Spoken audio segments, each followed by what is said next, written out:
Okay guys, so today we're going to be talking about unit conversions. And what unit conversions are is it's going to be a math problem where we're going to be changing one unit into another. So our question today is, how do you change one unit of measurement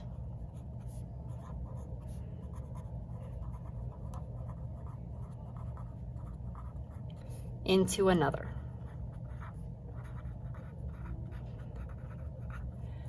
Now today is going to be all math, so if you don't have a calculator with you, go grab one, because it's going to make your life way easier if you do these problems along with us, so you can check and make sure you're setting these up correctly, okay? So when we're doing unit conversions, the first thing that we're always going to have is an equivalence statement. So for example, 1 inch is always equal to 2.54 centimeters. Okay, so I call this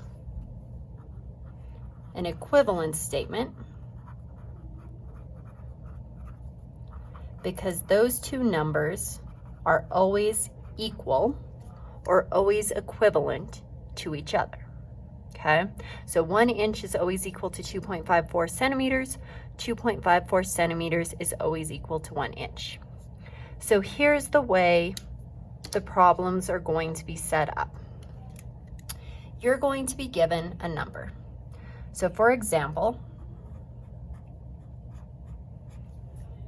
I'm told that I have 4.53 inches, and I want to find out how many centimeters that's equal to. Okay? So when I set up my problem, I'm always going to follow the same process. The first thing that I'm going to do is I'm going to take my number from my problem, my given number, and I'm going to rewrite it. I'm going to draw a time sign, and I'm going to draw a line. Okay?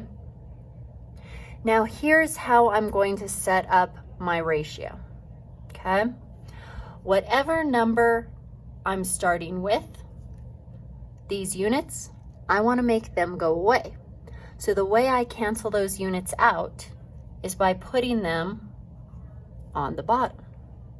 When I divide something by itself, it cancels out. Whatever units I'm changing to, so in this case it's centimeters, I put on the top.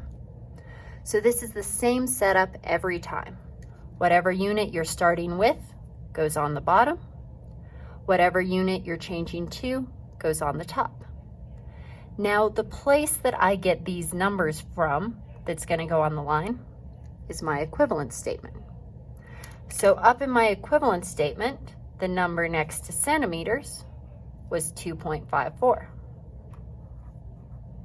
So I put 2.54 on this line. Centimeters up here, centimeters up here. The number by inches was 1, so I'm going to put 1 here. Now when I enter this into my calculator, any number on top of the line, I'm going to multiply by. Any number on the bottom of the line, I'm going to divide. So when I enter this into my calculator, I'm going to enter 4.53 times 2.54. Any number divided by 1 is itself, so I'm just going to ignore that. So I'm just going to say 4.53 times 2.54. When I put that into my calculator,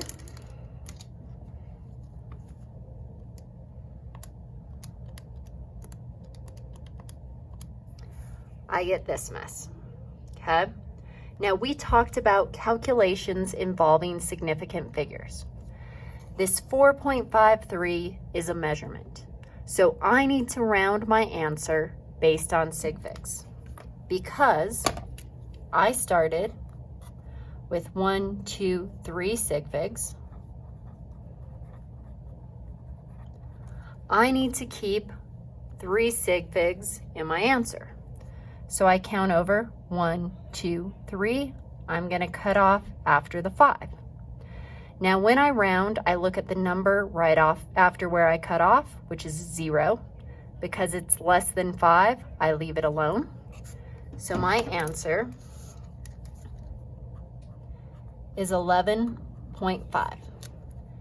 The inches went away. I'm left with centimeters. Okay? So let's try this again. Let's say this time I have 26.91 centimeters, and I want to find out how many inches that is. Exact same process. I always start with the number that I'm given in the problem. So I'm going to start with my 26.91. I'm making sure I write my units because those are important. Because I'm starting with centimeters and I want centimeters to go away, I put those on the bottom. I'm changing to inches, so the one I want, I put on top. Now I've got my ratio set up. I'm going to look back at my equivalence statement. So I need to find inches. 1 goes by inches, so I'm going to put a 1 up here. Centimeters, I had 2.54, so I'm going to put that there. Just like last time, when I put this into the calculator, anything on top, I multiply. Anything on bottom, I divide. So 26.91 times 1, any number times itself stays the same. So I'm just going to take 26.91 divided by 2.54. Now again, my calculator gives me way more information than I need. I need to round based on sig figs. 26.91 was a measurement.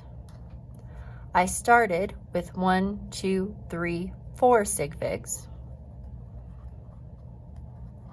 So my answer needs to keep 4 sig figs. So when I look at my calculator, 1, 2, 3, 4, this time I'm cutting it off between the 7 and the 6. The 6 is 5 or higher, so that's going to cause this 7 to round up. So I've got 10.48. My centimeters on top and centimeters on bottom canceled out. I'm left with inches. Okay? So it's the same setup every time. Okay? Let's try this with a new equivalence statement. Okay? So let's say 16 ounces is always, always, always equal to 1, whoops, that's an L, B, S, that's a pound, okay? So 16 ounces is always equal to 1 pound, okay? So let's say I'm told that I have 133 pounds, and I want to find out how many ounces that is. Pause or take a second, try to solve this problem on your own.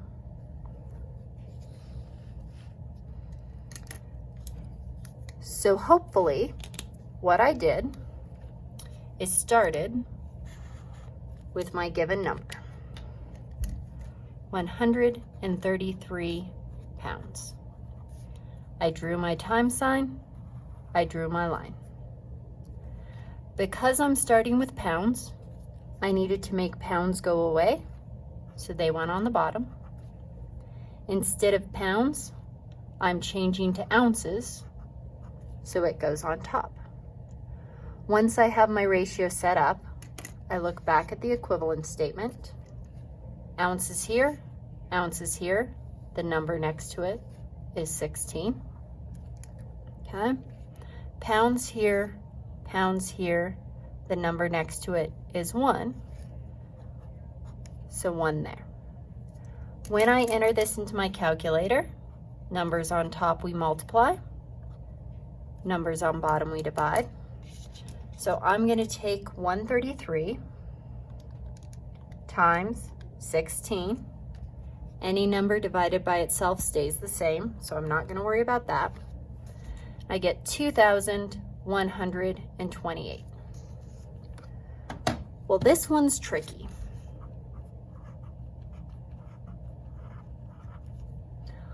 I have to round based on sig figs.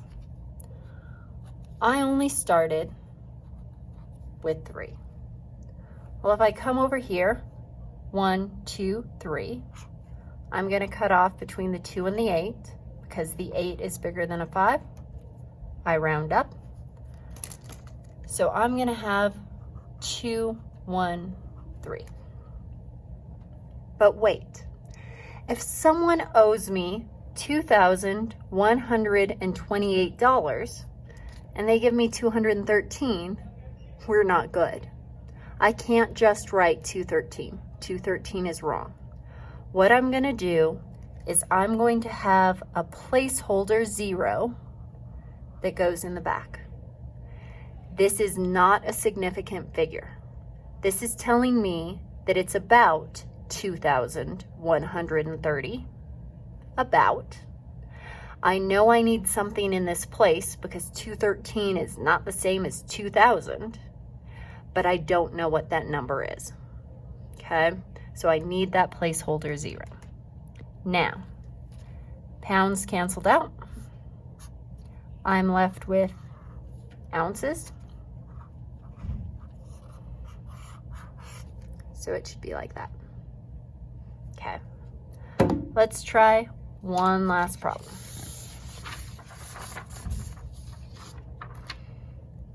Ooh, kind of bled through.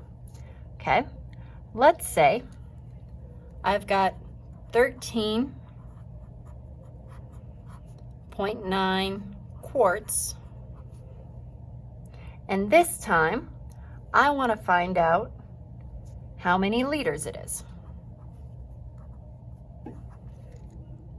I need an equivalence statement for this one as well.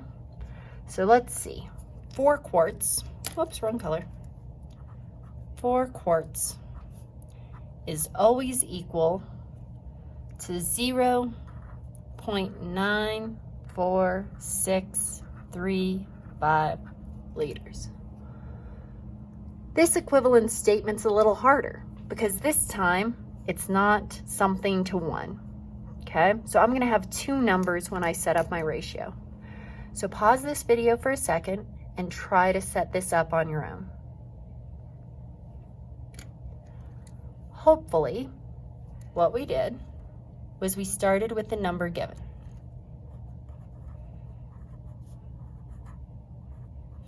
I draw my times sign, I draw my line.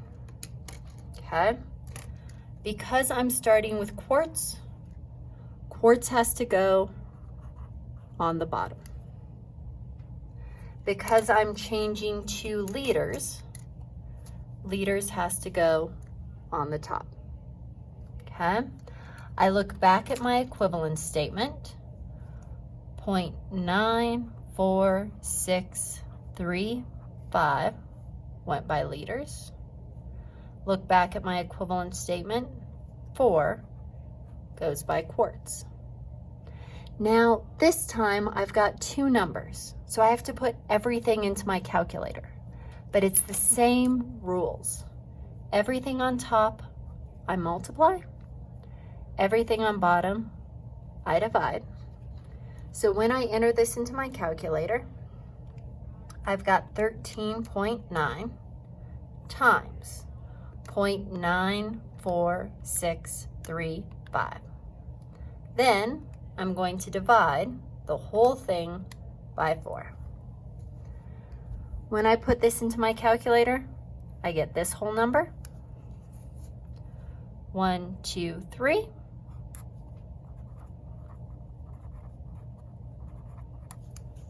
I need to round this to 3 sig figs.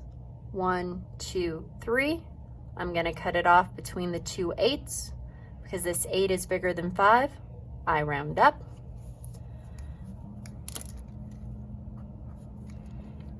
3.29. My quarts canceled out. I'm left with liters. Okay? Really quickly, when you do sig figs are always based off of the initial measurement. Equivalence statements are not measurements, and so equivalence statements do not determine significant figures. Okay? Be careful with that. Round based off of your given number.